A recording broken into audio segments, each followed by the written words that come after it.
मजदूरी कर रहा है। हमारा पहला मकसद ये है कि हम अपने टोंक के लिए पानी रोकेंगे। दूसरा, रोज़गार लेकर के आएंगे, ज़्यादा से ज़्यादा इंडस्ट्रीज़ लेके आएंगे, जिससे कि टोंक के बाशिंदे बाहर ना जाएं मजदूरी के लिए और उनको वहीं पर ही कामात मिले। पहले प्रमुखता क्या रहेगी आपके जीतने के बाद, अगर आज जीतते हैं तो?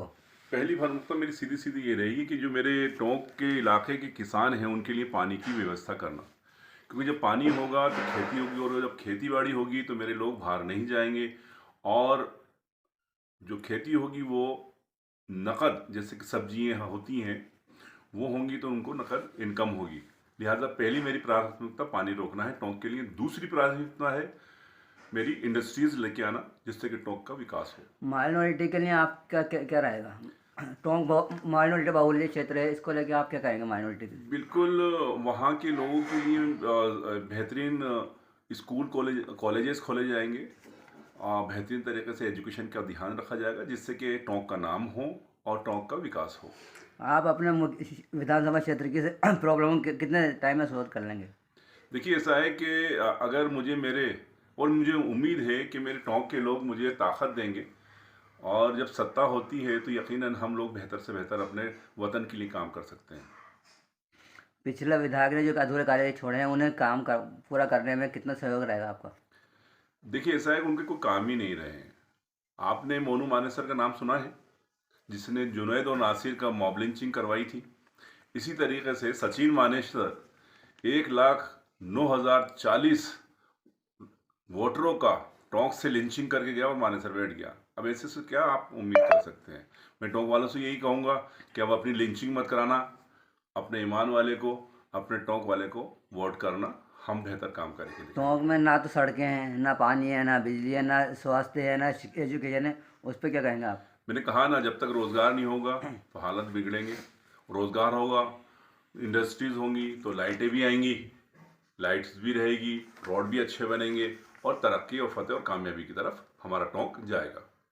जन सुविधाएं मेन स्वास्थ्य है, अस्पताल में डॉक्टर नहीं है, मशीनरी काम नहीं कर रही, उस पर क्या कहेंगे आप? बिल्कुल, मुझे मालूम है अच्छी तरीके से कि अगर थोड़ा सा भी बीमार हो जाता है हमारे टोंक के अंदर तो सीधे जो है वहाँ से जयपुर रेफ़र कर दिया जाता है।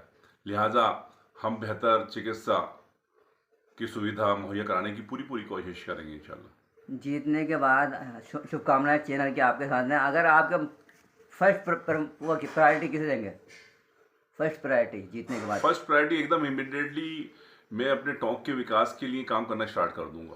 5 विकास साल के अंदर इतना काम करूंगा कि टोंक वाले कहेंगे हाँ, बंदा किसी को जिताया जो हमारा असली टोंक का है। विकास हुआ है, रेल मुख्य मुद्दा है, उस पर क्या कहेंगे आप? देखिए, ऐसा है कि जब 70 साल से मुद्दा चल रहा है, उस पर अभी तक कुछ नहीं देखिए, हुआ। मैं आपको साफ साफ बता दूं कि जब इंडस्ट्रीज आएंगी, पानी आएगा, तो रेल हमारी वहाँ से टोंक से 25 किलोमीटर दूरी पे है। तो जब इंडस्ट्रीज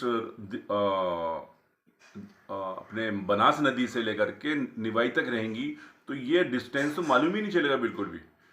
तो जो ट्रेन है वो पोर्ट पे लगती है। जब एक्सपोर्ट का हमारे पास इंडस्ट्रीज होंगी तो एक्सपोर्ट्स के लिए हमारे पास ट्रेन है, बॉम्बे कल मद्रास के लिए जाने वाली ट्रेन है, तो विकास ही विकास है, कोई दिक्कत वाली बात नहीं है। फिर देश के लोगों को आप क्या संदेश देना चाहते हैं, देश प्रदेश को? देखिए, ऐसा है कि देश के अंदर नफरती आतंकवादी बहुत ज़बरदस्त तरीके से फसाद फैला रहे हैं। लिहाजा आप सब्र से काम लें और संविधान के तहत इनके खिलाफ कार्रवाई करें, जिससे कि हम अपने देश को और संविधान को बचाएं, क्योंकि हमारा मेन मकसद है देश को के संविधान को बचाना और देश को बचाना, और नफरती आतंकवादियों को देश को महफूज रखना। राजस्थान नंबर 1 है महिलाओं से रेप के लिए, उस पर क्या कहेंगे आप? अत्याचार बढ़ रहे हैं, अपराध रुक नहीं रहे, सरकार नाकाम है, कि इस पर क्या कहेंगे? बिल्कुल, आप बिल्कुल सही कह रहे हैं, क्योंकि जो संवैधानिक पदों पे लोग बैठे हुए हैं वो संवैधानिक तरीके से सही काम नहीं कर रहे हैं, और हम आएंगे इंशाल्लाह और हम संवैधानिक तरीके से जल्द कार्रवाई करवाएंगे। जो रेप हो रहे हैं, मर्डर हो रहे हैं, हमारी पूरी कोशिश रहेगी कि इस तरीके के केसेस जो है फास्ट ट्रैक कोर्ट के अंदर चले और जल्दी से जल्दी जालिमों को सजा मिले। SC ST पे जो अत्याचार हो रहे हैं उस पर कुछ कहना चाहिए? बिल्कुल, मैं कहना चाहूँगा SC ST मुस्लिम्स के ऊपर लगातार हमले हो रहे हैं और उनको इंसाफ नहीं मिल रहा हो, चाहे से इंदर मेघवाल हो, जितेंद्र मेघवाल हो, जुनैद नासिर हो, रज्जाक हो, ओम प्रकाश रेगर हो, कुलदीप रेगर हो, आरती बेरवा, तोला गुजर हो, बहुत सारे, पूजा भील हो, सबके ऊपर अत्याचार हो, मगर किसी को इंसाफ नहीं मिला। हमारी पूरी कोशिश रहेगी संवैधानिक तरीके से हम लोग फास्ट ट्रैक के अंदर केस चलवाएं और जल्द से जल्द ऐसे जालिमों को सज़ा दिलवाएं और संविधान SC ST के जो जुल्म करने वाले हैं उनको बख्शा नहीं जाएगा। देखिए देखा गया टोंक में जो भी माइनॉरिटी लोगों में इस पायलट वो विधायक के खिलाफ आवाज़ उठाया था उन्हें पाबंद करवा दिया जाता है, उन्हें अंदर करवा दिया जाता है, इस पर क्या कहेंगे? बड़ा अफसोस की बात है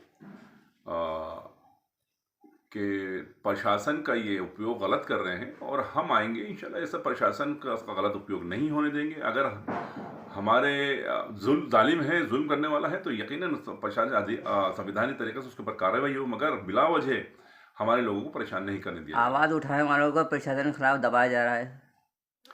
देखिए ऐसा है, मैं आपसे साफ कह रहा हूँ, हम संविधान को मानने वाले लोग हैं और संविधान के खिलाफ जो चलेगा उसके खिलाफ हम यलगार करेंगे, टोंक का विकास करेंगे। हमारा मेन मुद्दा यही है। हमारे भाई चंद्रशेखर आज़ाद, उनका भी यही कहना है कि जब तक इंसाफ नहीं मिलेगा, हक की आवाज़ बुलंद रहेगी। चंद्रशेखर के साथ हम खड़े हुए हैं, वो हमारे साथ खड़े हुए हैं, क्योंकि चंद्रशेखर वो हैं जिन्होंने CAA NRC के वक्त में दिल्ली की जामा मस्जिद के ऊपर गिरफ्तारी दी थी और 15 दिन से 20 दिन के बीच वो जेल में रहे थे।